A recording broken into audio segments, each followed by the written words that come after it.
Welcome back, everybody. We are back with another episode of Real Housewives of Potomac, Season 3, Episode 6. I Came from Jesus. Tonight, we're discussing Monique's accident. We're also going to get into this little girls' trip and the fallout from bubble soccer. So, tune in right now. You're tuning into the destination for TV superfan discussion, AfterBuzz TV. And now, let the buzz begin. Hey yo, I been on, you been con, Bentley tints on, Fendi prints on. I mean I been storm, X-Men been formed. He keep on dialing Nikki like the Prince song. I been on, you been con, Bentley tints on, Fendi prints on. Yes. That's how you come back. Okay. That's how you come back, y'all. We are back with another episode of AfterBuzz TV. We're discussing the Real Housewives of Potomac Season 3, Episode 6, and it is heating all the way up. So I'm one of your hosts. I am Richie Skye. Who do I have with us tonight? Same crew. Yeah. Hold on. Ronnie Jr. Hello. Hello, everyone. I'm Nijeera Manal. And we are your panel for this season. So I just want to go ahead and let's get this thing rolling. I want to know what your opinions are about this episode, because I got a lot. How'd you feel about it?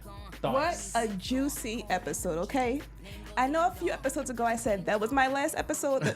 My favorite, this right here.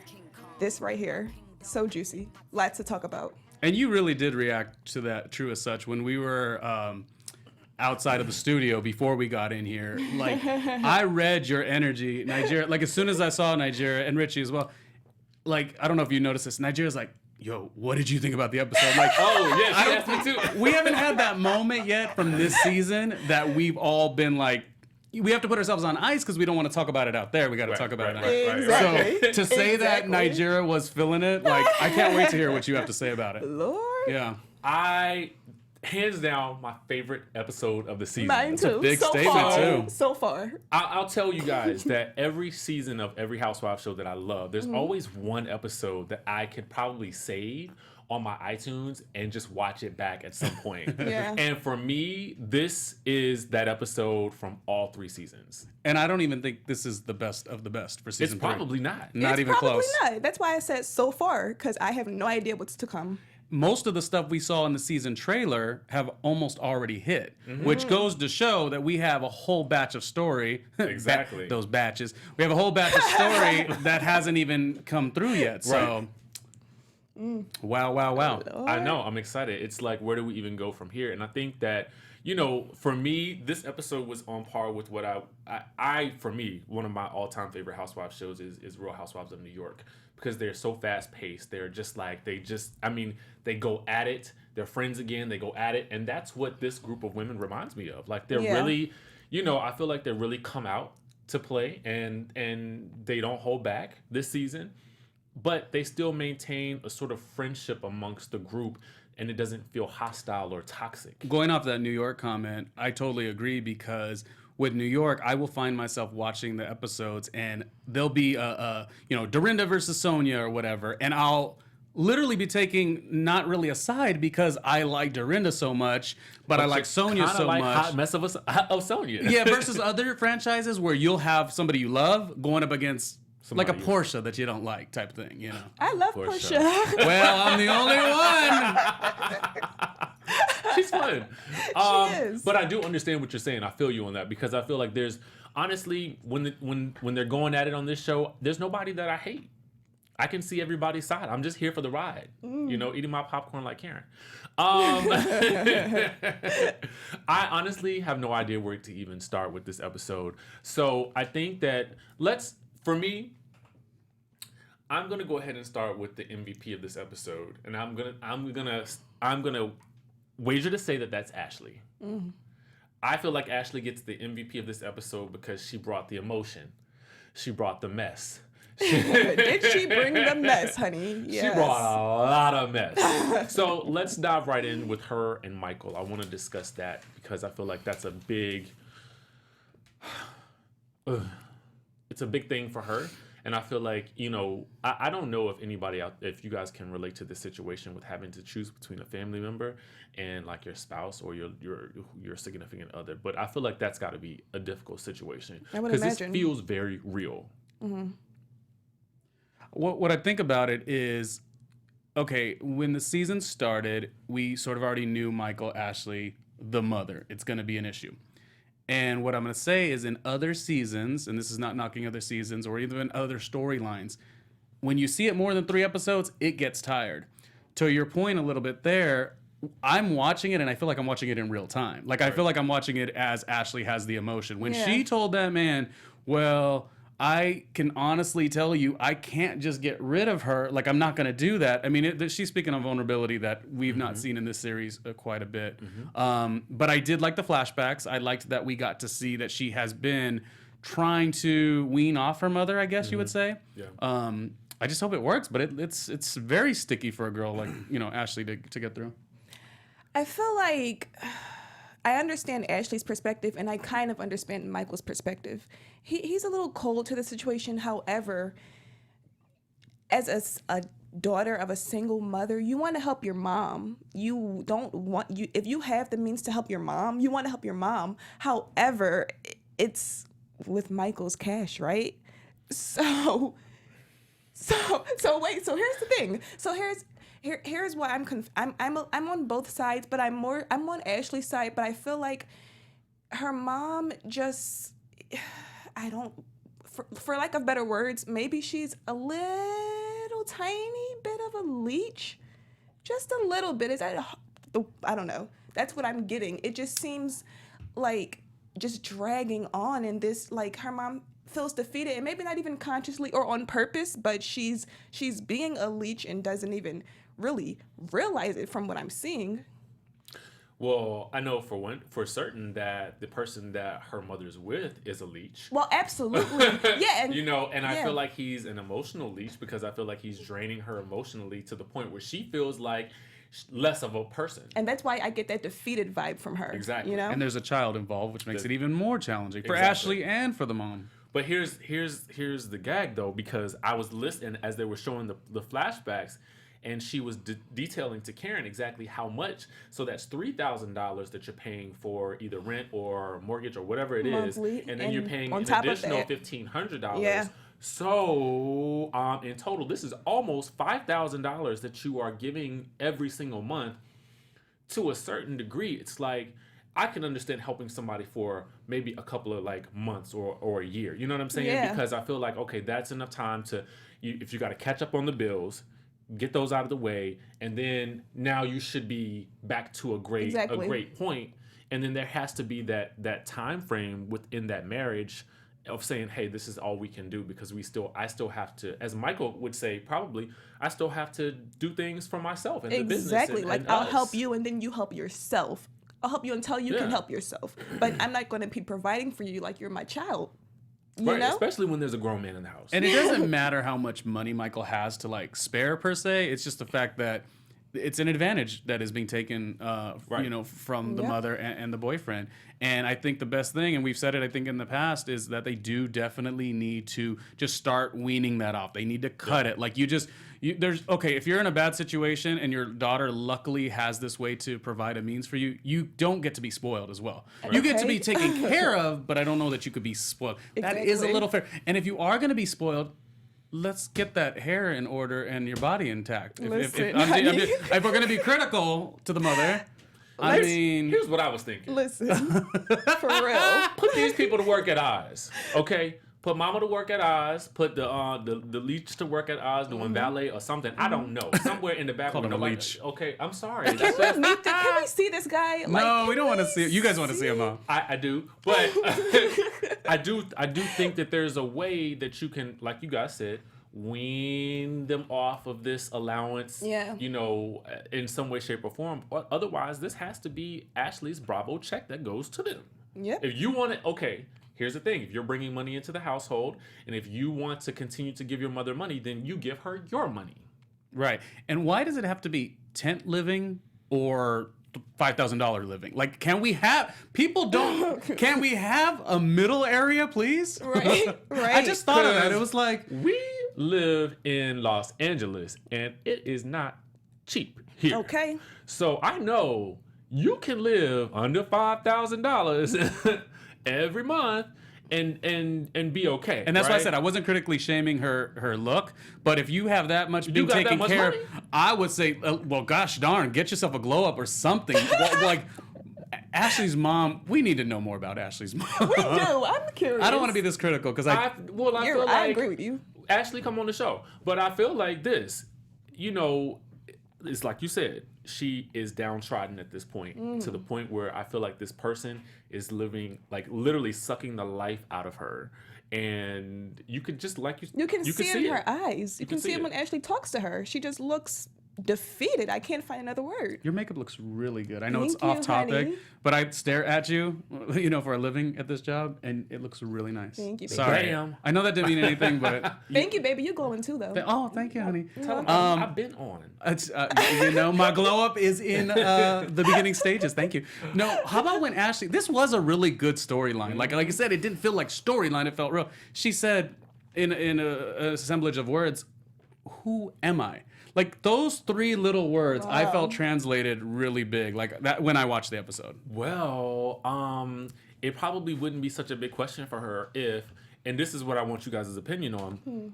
I do understand Michael's point, but what I don't understand or agree with, and you guys can tell me if you think differently, is giving some type of ultimatum that says, if you don't do this, then this marriage is over. Yeah, it's controlling. That is not the way I feel like I would want a marriage to work. So I think that by putting that restriction or that I don't know what that is that you're putting on that relationship, but when you do that you are manipulating. Absolutely. And I almost wonder, I think this was the first time, I may be wrong, but I think it was the first time Ashley said, she was expressing her frustration. And she said something along the lines of like, well then, I don't know, this might not work for us. Right. And I'm not saying she threw an ultimatum back, but it was the first time she did. And I think his answer was, we should just get back on our bicycles and leave.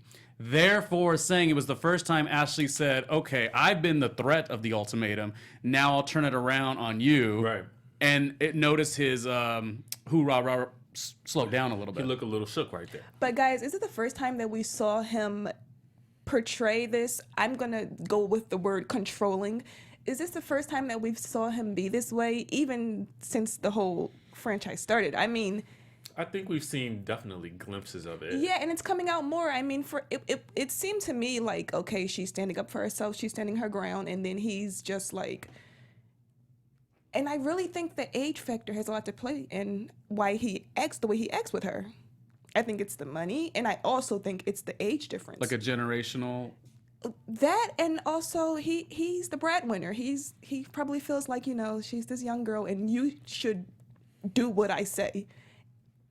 I don't know. I've seen that. So then my next question for you guys is, if let's say that he follows through with this threat and Ashley is essentially at this point calling this bluff, who is going to provide for her mother if he pulls the plug on the marriage? Well, definitely not her mother's boyfriend. Is she gonna still be able to do that? And I'm not trying to count her coins, but it's essential, I feel like, to the story. Yeah. Who's I mean, so she almost doesn't have a choice. With that's very true. And with that said, I almost feel like we're on the verge of something really good happening with Ashley. Like, she's been on this show for 3 seasons. She's extremely likable. She's already has experience in the pageant world, this, that, and the other. I feel like because we don't see it on camera, we almost like don't understand her other ventures. But I feel like something is there. Ashley is extremely likable on this season. I agree. I absolutely agree. I mean, I feel like, she may not be able to provide as expensive, but still downsize and provide with her mother if that's what she wants to do. She's going to have to do some real hard Bethany Frankeling if she wants to be able to do that. I love that term. You know what I mean? Because I just feel like what I don't see from her necessarily is that, let's call it entrepreneurial hustle. I don't necessarily see it outwardly. No, we definitely see her running the restaurant, but, I want to come back to Ashley because there's more with her later. And speaking of entrepreneurs, I would love to talk about Karen. Oh, My okay. girl Karen, who always looks fabulous in those confessionals, by the way. She does. Mm. And we know the people that do that. Mm-hmm. But I have to speak about this moment because I was not here last week to share in my glee at watching Karen's runaway wig. Lord. Listen, Fantastic. that was TV gold right there. I could not get enough of it. I watched it like, I think 10 times. I thought the press conference was the best she brought, but then we get this other gift. She says she knows how to lock it down, but she didn't lock it down. The odd thing The about wig. this is we're reminded that she has a hairline as Exactly. well. Like, Exactly. But I noticed that in this episode, she mentioned that it was only for patients who were losing their hair. So, I mean, I guess maybe that's why we don't see more of it. But what do you guys think about this whole perfume scent line or whatever it is? Or whatever it is. I'm curious to know more about it. I'm intrigued. I just want to know more about it. That's where I'm at with it. I think the way life goes is when you start a venture, especially in this situation, so many of these women do start ventures. They all fizzle for the most part. A couple of them do make it out. Your goal as the entrepreneur is to understand that criticism is going to come, but just to push through. And I think Karen has every bit the intelligence to make it happen. Obviously, we're on the downside of the success. But what I do like about it is Karen is she's smarter than we all think. You know what I mean? Like she makes sure what she says is going to make sense for something else she says later. There's no question about that in how I see Strategic. Karen. Yeah, she's very strategic marketing. Thank you. But the thing about it that I think maybe can cross over eventually, let's not get ahead of our britches, right? Is that the thing with Raven's out to college. I don't know if Karen does buckle down and lock it down, it might work. Is that too optimistic? No, I just, I'm just curious as to what you guys were thinking as you were watching it, because I was thinking to myself, like, oh, okay. And I've, following her Instagram, I knew that this was something that she was going for. So I'm excited to see it play out on the show. I just didn't necessarily know if brand-wise it was the right fit, because I don't know if I see it. But I'm not her, and I feel like congrats to her, and I want it to succeed. And that's a very admirable niche demographic too, because it's a beautiful thing, right? Well, I do think that, but what I think would be better for her, Karen, listen, financial education for women. I feel like that could be her thing, because how that's empowering powerful. would that be for her as this married woman who has a husband who is going through these crazy tax issues, and for her to be able to say, you know what, my husband is going through this, so I know what this is. Do you know how many people out there are in financial situations? She look at her. She has the history. She grew up on a farm. She worked at Taco Bell. Mm-hmm. She literally, brought herself up. So why not educate other women on, being financially responsible, investing, or whatever it is? I just feel like that will work for her. Great argument. I think I veto what I said before about her hairline, that I do think that might be the better way to go, because she was on Watch What Happens Live yesterday and she talked about maybe writing a book. It wasn't a serious thing, but yeah, she has a lot to speak on. The thing about Karen that's great is even at Taco Bell, she was the grande dame in her mind, and there's an empowerment about her. And you hit the nail on the head. Mm-hmm. And it all really everything you do starts in your mind, does. right? It does. So for her to be able to go out and empower women in that capacity, I just feel like that would be her thing. Absolutely. You know what I mean? Yeah, because you don't want somebody who's so far up there, lived this great life, never hit a bump in a Right. road. I need a bump in a road when they're going to talk to me. Because You how know? can I relate to you otherwise? Right, because we've all had bumps. Absolutely. So I think that would be, in my mind, I kept saying that to myself, like, why isn't she taking advantage of, this whole, low point in her life to make it something really great? I kind of want to give her co-MVP. I know you gave MVP to Ashley. Oh, absolutely. Go ahead. I think she gets co-MVP in this episode. Yeah, she's bringing it. She does. Karen is, to me, every one of these women, to me, I'm loving more and more as the episodes go on. Karen has just been a source of laughs this entire season. She has. Do you think she puts on at times too, like the whole Jackie Christie Basketball Wives type thing? Do you think she's in on the gag? Oh my God, I almost shook because I just realized that I can sort of see that commonality. Like I see that. Yeah. Wow. She's the Jackie Christie. She really Much more is. elegant, but Right, but she is the Jackie Christie. yeah.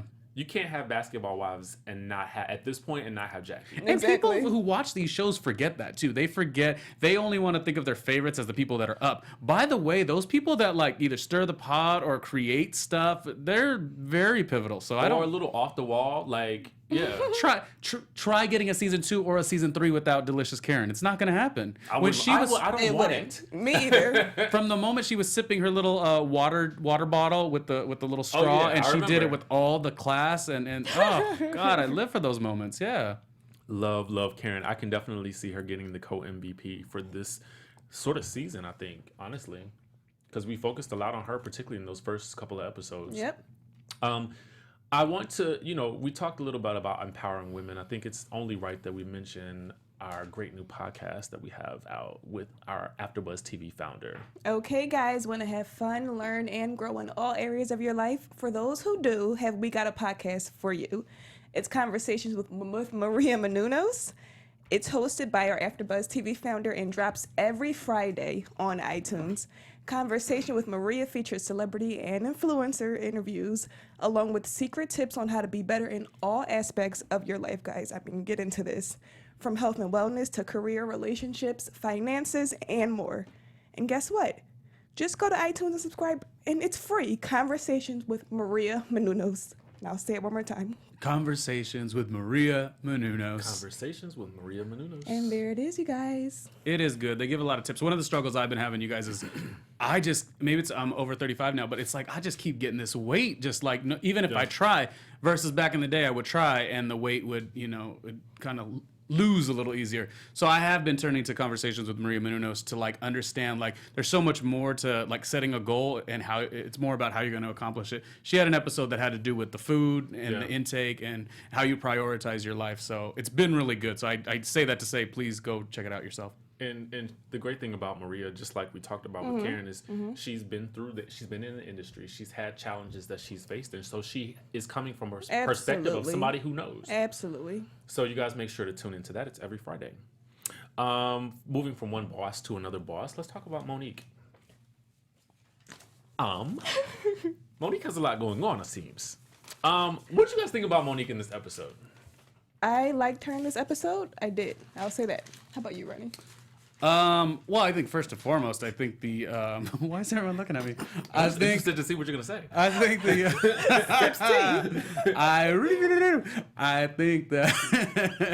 I think that I mean the accident issue is very challenging. Absolutely. I'm very maybe we're not jumping to that, but I'm very curious to know what was actually edited out, and I say that because it didn't seem like a big hoorah to her. Now, if I'm going to be critical, I also got to be, as the great McCall Hall always says, let's have a transparent moment. I say that every time. I love McCall. Right. Literally one of the greatest AfterBuzz gifts you're ever going to have. But let's have a transparent moment. I say that to say I was in a situation quite similar. It was right after I was in high school, and I was starting to do extra work on TV or whatnot. So I was trying to balance. People in my type of person, whatever, finances, none of us went to college. So your high school friends meant a lot to you, but here I was trying to start my career, whatever, and doing extra work, balancing it all. Tried to do too much. Reminded me of Monique doing, waking up at this time, and I had to go to this high school party, even though I worked a 15-hour day and commuted. And I know that the party did lend to some drinking. And I know that being awake almost 30 hours was a nightmare. And I did get in an accident. And what I'm saying is, I wonder what wasn't edited in, because they made it look like Monique just brushed it off. And they did touch on it a little bit. I thought immediately, oh my God, because I took out a poll. It was dramatic. Car was totaled and all these things. But I was not as... Like, I wouldn't be going to the retreat. Like, I was affected in a way. It was good for her that she wasn't affected and she was able to still be herself, but it just shook me a little bit in a way, and it made me wonder more about that whole situation. I mean, I had a situation that was somewhat similar. I totaled my car, essentially, hurt my neck and everything, but I had to film the next day. So Wow. I can kind of understand, the train has to keep moving. You know what I mean? It has to sort of like, she can't stop being the mom. She can't stop filming the show. The retreat is happening. That's you know, fair. the filming Yeah. is, you can't get out of that. Yeah. So, you know, my thought was, but the only thing that I was thinking about was when because she kind of said, oh, I had how many, I guess two drinks at lunch. And so it was like, that means to me, if I'm doing the math in my head, that you were driving home in the afternoon, right? So this is during the day. Yeah. You fell asleep during the day, not even at night. So, you know, was this more of a, and I like Monique, I really, really do. So I'm just asking the question because it's on the show. Was it more of a like, I fell asleep because I was a little tipsy, or I was a little tired, or I was a little tipsy and tired? Right, and the show must go on. I agree, and I said that's fair that you mentioned that. What was weird is that she wasn't, like, her confessional was completely opposite to that. It was like, oh, it's no big deal. And in fact, she was going ham on Ashley on Twitter because she was mad that Ashley said it was 4 drinks, and I have the receipt, and you also had 4 drinks. What I'm saying is, when it happened to me, and I guess a situation like that happened to you, I was the least combative I've ever been in my life. I was like served to my holiest high of spirits because I was like, oh my gosh, this was a Sunday, but if this would have been a Monday, like there could have been a child. It just seemed like she didn't take it as serious, and I'm only being critical because I've been through something like that. You know, the crazy thing about it is, I feel like to her, maybe, I don't know if she downplayed it. You know what I'm saying? Like, if it was purposely downplayed by her, or she just was matter of fact about it. You know what I mean? Because I feel like if she was just matter of fact about it, she's telling the story and not really thinking that there's going to be much fallout from that. Yeah. But little did she know, she's friends with Ashley. The MVP. You know, had this been Candace, I don't think we would have known that Monique had more than 2 drinks. No. But because Ashley is an MVP, we know that, you know, Monique was, you know, drunk, according to Ashley. So, you know, that's a difficult story, because what that does is that paints a different picture of Monique. It does. It does. Well, okay, and the best thing about it, because I've said a couple times that Monique is like my least favorite to watch. No judgment, but it's just very uninteresting to me. Some hypocrisies too, but I won't get into that right now. What I will say is fantastic about the situation is, because it happened, I do hope that it's an eye-opening moment for her. And she did reflect on that a little. She reflected on, it's, you know, I do maybe need to slow down, and I've got too many things going on. And so you have a great life, Monique. Let's live that great life. It's a very good wake-up call. So I'm being very serious that I do care about Monique in this episode quite a bit, because it's scary. And she's, to me, like, I've always found her to be very likable. But I really liked her in this episode because me too. I too like drunk Monique, ironically. Everyone you know what I mean? does. Like, you know, to me, she's fun. I feel like she's the kind of person who, when she's drinking, she kind of forgets what she says, and she doesn't really care whose side she's on. You know, she takes any side. And she's a happy drunk. She's too. a happy drunk. Not I a mean like drunk. that. I Yeah. like that. Let's go. You know, come on, Dorinda. She's giving me a little bit of Dorinda vibes. Yeah. So I want to move on to Giselle really quickly, because I need to. I'm trying to save Shasha and Candace for last. Okay, we're tuned in, buddy.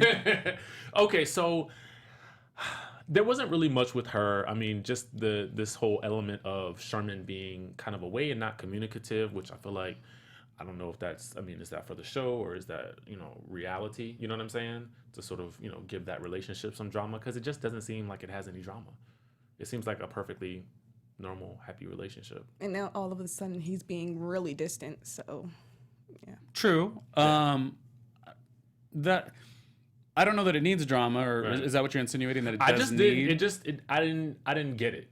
It didn't jive with me. I But could maybe- totally see it wasn't necessary. Yeah. The Giselle part that I enjoy, of course, I happen to be her Virgo brother, and I always agree with tons of the stuff that she does. Mm-hmm. She was just in a situation, she was like, okay, well, if he ain't gonna be, you know, into what I'm doing or keep up the pace, it's fine. Like, she's not stressed by any of it. I do think other people are stressed, and other people are like, worry about your stuff, Giselle, your man. She does not care. Like, she's entertaining because she likes him. If it ain't gonna work, then she'll push it to the side and move on. I just feel like it's gonna work. So I just don't even feel like I don't know. I just feel like it was a little bit amped up, for the show. That's just me. I don't know. You might be right. Yeah, you know You've what I'm actually saying? are 3 for 3. I've agreed with you like- other times. Yeah. Because I feel like they I have agree. I just get this feeling of a good, positive relationship. So that's just me. So by segueing into Giselle, we kind of get into this sort of three-way craziness with. I mean, I feel like there's so much to unpack from this episode. We're not going to be able to do it all in one episode. So we'll do the best that we can. But let's start with Charisse and Candace butting heads. Let me ask you a question. Charisse, fun shade or BITCHY shade? BITCHY. Wait, at what time? At the Cairo? At the cryo. At the cryo, yeah. Yes. It's at Cairo. You thought so when you watched it initially, before even getting to the end of the episode, you said, "Oh, out of line." I did. Oh, I And then when I didn't. got to the end, I felt like it was still out of line. I didn't see it as out of line. You didn't? No. And I didn't think Candace saw it as out of line, which was interesting. It felt like more. What'd you think? Like fun hazing, and she kind of laughed it off. I felt like they all kind of laughed it off, but clearly Candace felt a certain type of way Okay. about it. But I do feel like it's one of those situations where you can say something that's really kind of rude, and if you laugh afterwards, it's like you take away their ability to call you out on saying that. Does that make sense? Okay, there's a world of shade. And I think Richie's pretty familiar with it. I'm familiar with it. I get it. Damn, make it sound like I'm not familiar with it. Well, the way You sure did leave me out though. the way he just described it, it sounds like you're Shade pretty came from familiar with reading. it. Yeah, I'm You know? definitely familiar with it. So am I. So I feel like this, just to shorten my whole broad paragraph view of it, I feel like it was shady. It was unnecessary. It was a little BITCHY. However, Candace is the younger one. These older women, they're going to try you. They are going to try you. It's what happens when you are around older women. They're going to shade you. And if you can't take it and catch it right there and have a response and have thick skin, then maybe you shouldn't hang around these kind of women, because Candace's response was, she was trying to stand up for herself, okay? She was trying to stand her ground, and I completely understand where she was coming from. However, it was kind of emotional, and she felt attacked. I don't think Charisse was trying to attack her, but you can tell that she reacted as if she felt like she was being attacked. What do you guys think about the argument on the bus, though? That's where she got super emotional and it got out of line. She started saying, I'm like, oh, she's taking this too far. Just know how to catch the shade, throw it back, and keep it cool. But but again, I understand Candace's perspective because she wanted to defend herself. Yeah. So. What did you think about the argument on the bus?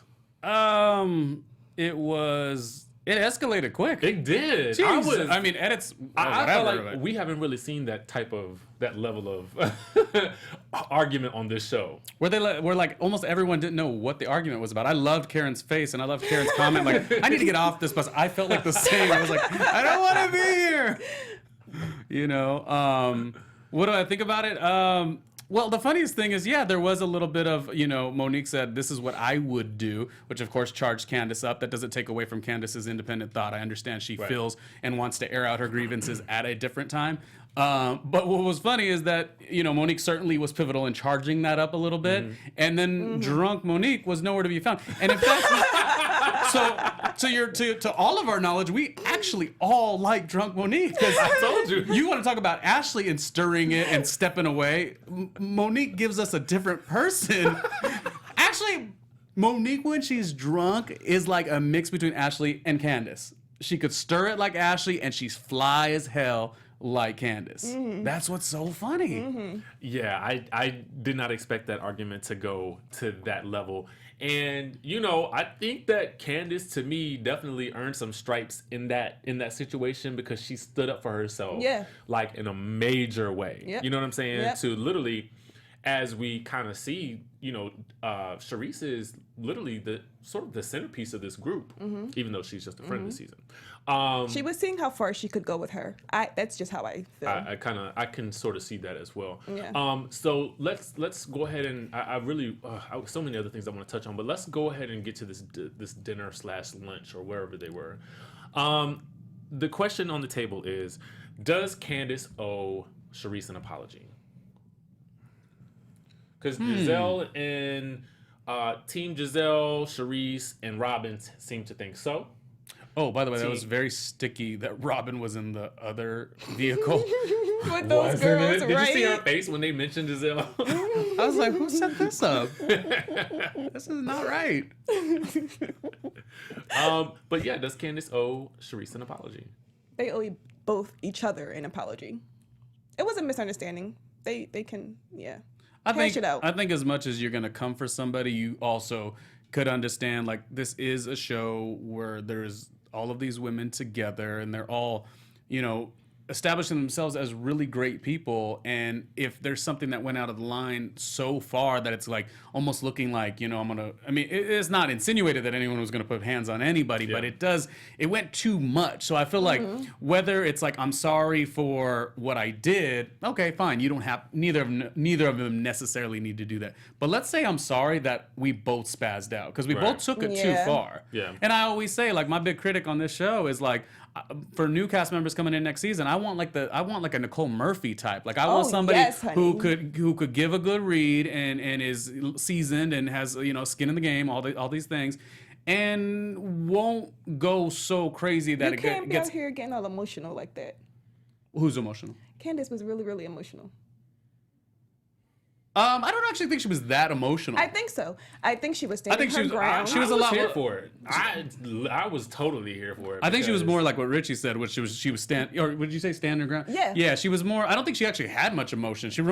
That's what's funny when I talked to Candace when we did the interview. It's like, my thing is like, Candace, rock out with Giselle, because I like them both. They both don't give a care. They are both so fly. Let their fly just be fly. Like, nobody cares. But it's just not working in that way. I mean, listen, I definitely feel like Candace stood her ground this entire episode. I mean, and I do feel like Monique and Ashley too kind of wound her up a little bit. You know what I mean? Ashley. And I would wager to say that that's going to come back up at some point. Oh, like being called out? Oh yeah, I think that's going to come up. Two side notes. Yeah. First of all, Candace's look yesterday on Watch What Happens Live, good God. Amazing. Yeah, so the other parts I'll pick on her personality or whatever is not that. Like, her look yesterday was fantastic. Question, if you said that you think things are going to go back and forth a little bit, where do we think Karen's going to sit in this? Because Karen is doing a really good job at not being involved in the drama, but does she get the Bone Collector points at some point by doing that? It hasn't happened yet, but if she keeps doing That's this... a good question. Well, based on the fact that she was on Watch What Happens Live with Candace, I'm going to assume that she's probably going to be on that side because, her and Giselle kind of have their moments. I feel like her and Charisse kind of have their moments, but I feel like she's going to kind of take, Candace under her wing a little bit. That's like she did Ashley originally? Right. Okay. I would like to see that because I like both of them, so I would like to see that. And maybe we'll see, Karen rocking some Prima hair Yeah. next season. Who knows? So really quickly, I do want to do any quick predictions you guys have for the next episode. And now, your AfterBuzz TV predictions. I'm almost happily uncomfortable about the fact that they're still together, because if all that happened, it's just episode 1 and they have to be in each other's proximity again. I am worried to the point of like Bethany and Jill Ben Simone type like I don't want to watch it, but I'm watching it. That was epic. Yeah, that's what I'm getting of next episode. Like, you mean they're stuck together and there's gonna be some that's kind of all I have. What about you? I think I agree with you. I agree. I feel like we're going to get more into this Ashley and her mom and Michael situation. Hopefully on the last episode, the mystery man will pop up. Yeah. Wait, which was Mystery Man? The Leech. Yes. Oh. The Shadow Man. I just think of a shadow when I think of him. I think that we're going to definitely see more fallout from Monique's accident. I feel like that's just kind of beginning to brew. But Monique is the type, just from observing her with the miscarriage situation in this, she kind of really emotional and touching situations. She seems to take it on a chin, meaning she seems to just keep it all in. And I think it Well, might unravel. I at think some it might point, unravel, you know? and I think that with Ashley stirring that pot, Yeah. then we're definitely going to see it unraveling. That's just my thought. That's a nice term. I can see that she's because she leads with such a perfect life. And that is what is her personality. I've asked many people, the ones who I say, hey, what do you guys like about Monique? And I say, sans being a boss. Like take that out the equation, because I don't even know what her job is, so I don't know how you're a boss. And then they always say, oh, wow, I don't know what her personality is. Whereas like every other woman on the show, you get what their personality is. And with Monique, I feel like that's something that she needs to address. And I only thought that right now because you just said she holds it all in. And I'm wondering, is she holding it all in? Because people go where the love is. And the love for her is saying, I'm a boss. When she says it, people react. Somebody like me says, but are you a boss? Like I question things. So she's going where the love is. So if she's going where the love is by being a boss, if something is sticky and vulnerable, Right. I think you might be onto something that she may hold it at a reserve level. It seems that way. Because yeah. that will take her demographic, that'll shatter them because they want to see boss, boss, boss. Yeah, and some people, they handle traumatic situations that way. They don't really know how to really express it. Well, that part's fair. And she is going to therapy, I think, with the husband, so that's good. I will say, and I said this last time, I like the Chris of the Chris and Monique. I just don't I like love it. the I love their Monique part. dynamic. It's such a positive. He's fantastic, yeah. I sometimes wish he could like step to her and say, hey, you know, these are some things that maybe you should work on. He's so good to her that he lets her run and do all of these things that are, to me, this is just to my viewership, I'm like, I don't know. You don't feel that way. I just feel like, with regards to, I think, everything that you guys were saying and sort of her sometimes painting this picture of perfection is that there is no perfect life. And I feel like we're going to be able to start to see the cracks in that to, start to show. But I feel like that's only going to humanize her. It is. Well, as we talked about is. humanizing, we all react to Karen because Karen is also a boss or a grand dame, but there's the layers of, where it fell off, and it's fun to watch. It is fun to watch, and she's making it fun. So we will continue to have fun watching these ladies, and you guys can catch us right here next week. I'm one of your hosts, DJ Richie Skye. You guys can follow me on Instagram, Twitter, and Facebook at DJ Richie Skye. Where can they find you guys? Randomly RJ, Ronnie Jr. Thank you. You guys can find me on all social media, Nijeera Manal. Thank you. Be sure to tune in next week and watch all of our AfterBuzz TV shows across the board. Give us 5 stars, share, comment. We'll comment back, and we will see you guys right here next week. From executive producers Maria Menounos, Keven Undergaro, Phil Svitek, and the entire AfterBuzz TV staff, we would like to thank you for listening to the AfterBuzz TV network. To watch or listen to other after shows and post comments or questions, be sure to visit AfterBuzzTV.com. I'm Sir Richard Wentworth, and this has been a presentation of AfterBuzz TV. Buzz you later. The views expressed herein are those of the hosts only and do not necessarily reflect the views of AfterBuzz TV or its owners or principals.